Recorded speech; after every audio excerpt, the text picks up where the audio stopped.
right, we're back on the convention floor, USBC Bowl Expo. I'm with my sidekick, my good friend, Mr. Jim Dressel, and our next guest is probably the most beautiful guest we've had so far. Well, thank you. Well, no, not probably, for sure, because we've had 4 guys on. Oh, well, okay. You're not counting me anymore in that group? Yes, but she's beautiful. You're just good okay. looking. Yeah, you're right. But she's been with us before, last couple of years. I have. Fantastic guest, Darlene Baker. Darlene, thanks for showing up. Thanks for inviting me. I always enjoy talking to you two guys. You never know what you're going to hit me with.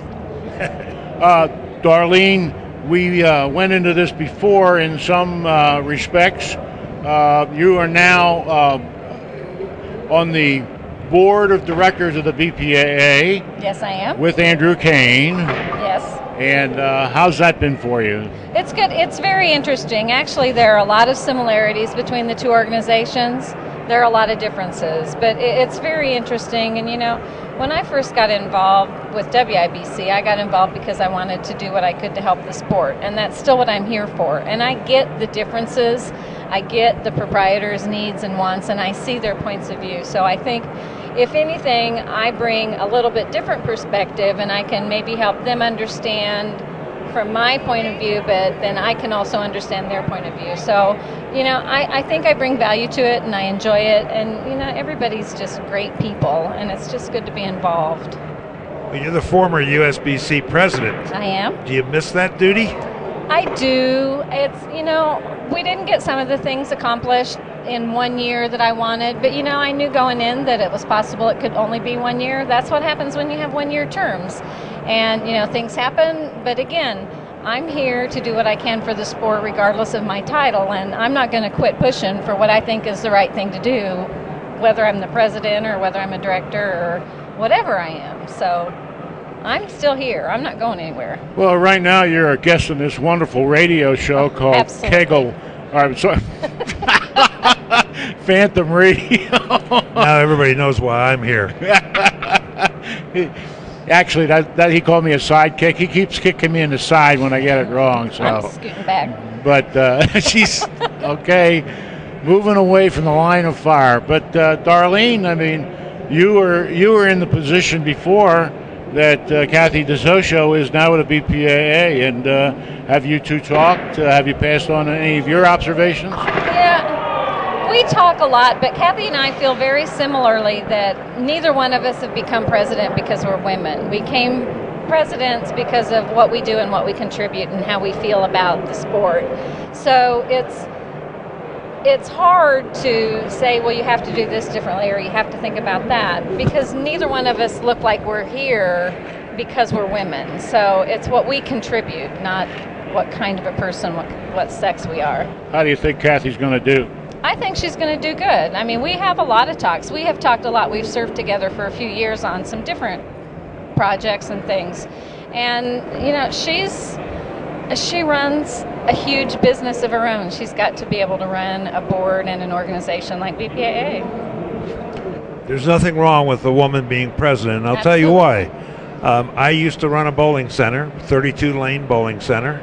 We had 32 employees. Me and the head mechanic were the only men. The bowling alley ran like a charm. The women show up, they do what they're supposed to do. You don't have to worry about them stealing the WD-40 to put in their own car. They did their jobs.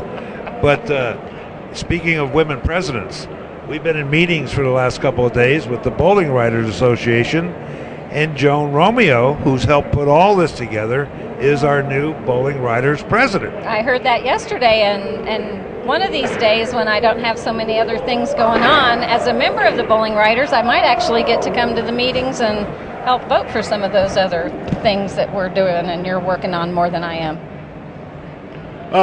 As far as the industry is concerned today, what do you see that you like most about it?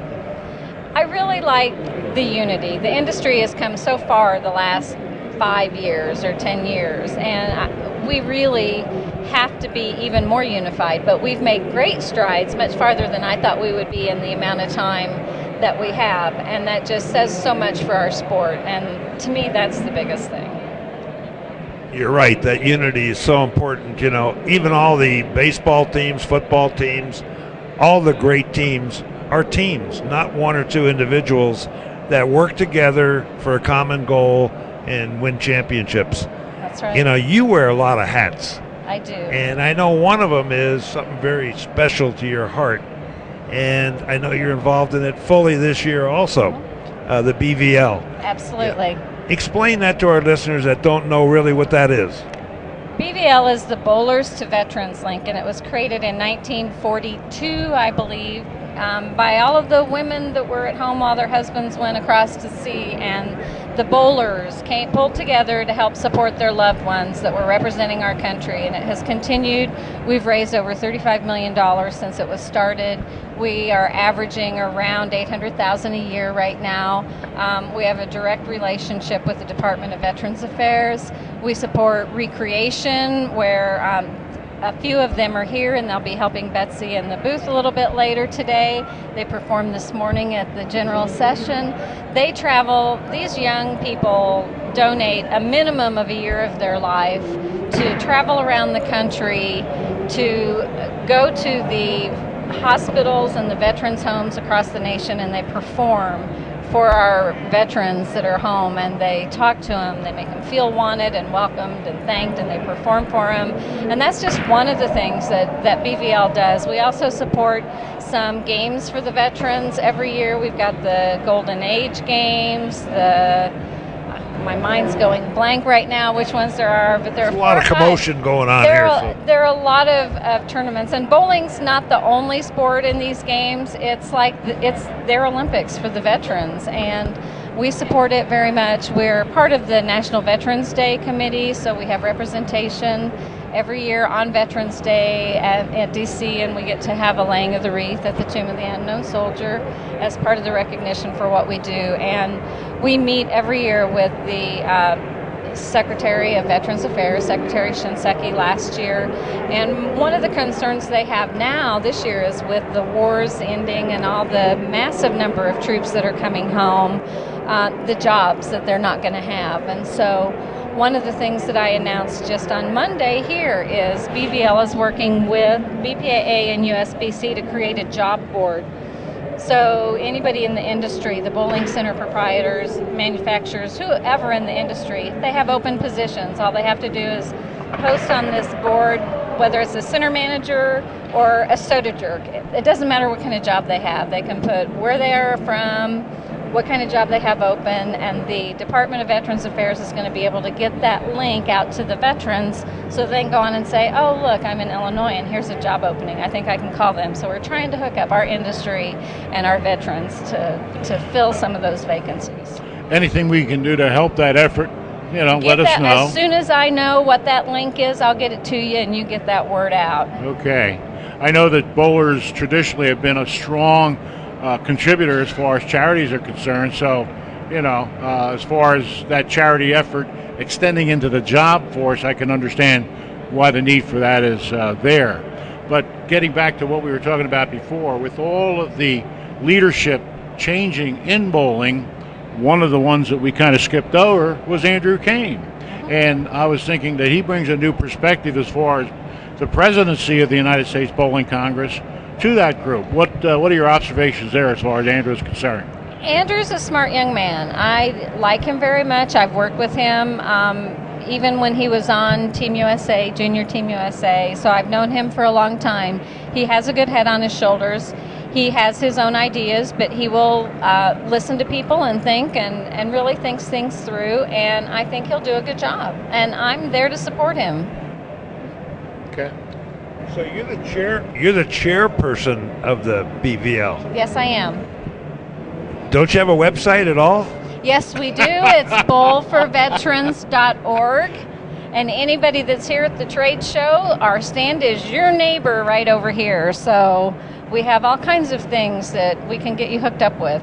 We want our listeners to know that because they can't donate unless they know how to get there, right? That's right. There you go. By the way, getting here, one of the persons that's creeping into the booth next is Dean Kane, and he's going to be following you.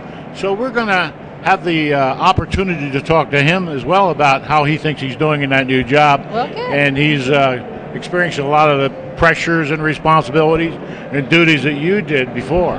Absolutely, but he can handle it. All right. Is there anything that you'd like to close with, Darlene? Just thanking everybody for their support, not only for BVL, but for bowling. And it's a family. We're together. We do everything we can to support the sport that we love, and we just need to put ourselves out there and believe in ourselves. Oh, and we promised that we wouldn't mention that you were late to the booth here because of the show there, so I didn't mention it. But I'm not as late as Andrew. He was supposed to be before me. Very good. Touche. All right, Darlene Baker, thank you very much for being with us. Thank you.